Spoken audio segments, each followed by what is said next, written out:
Did you know that nearly 1/3 of the world's soil is already degraded due to pollution?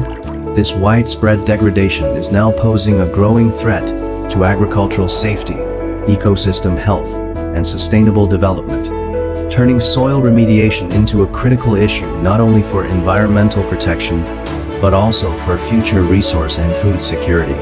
Major sources of soil contamination include industrial and manufacturing emissions, oil extraction and petrochemical operations, mining and metallurgical processes, and long-term agricultural practices relying on chemical fertilizers and pesticides.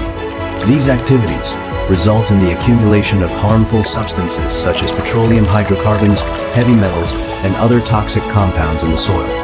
Effective soil remediation requires matching specific contaminants with appropriate technologies.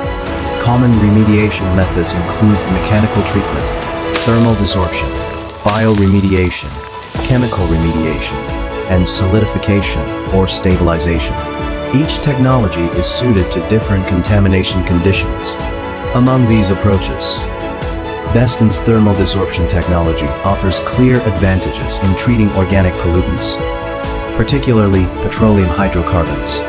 High-temperature processing volatilizes contaminants while enabling the recovery and conversion of valuable resources into pyrolysis oil. The treated soil meets regulatory standards and can be safely reused, supporting responsible and sustainable soil management.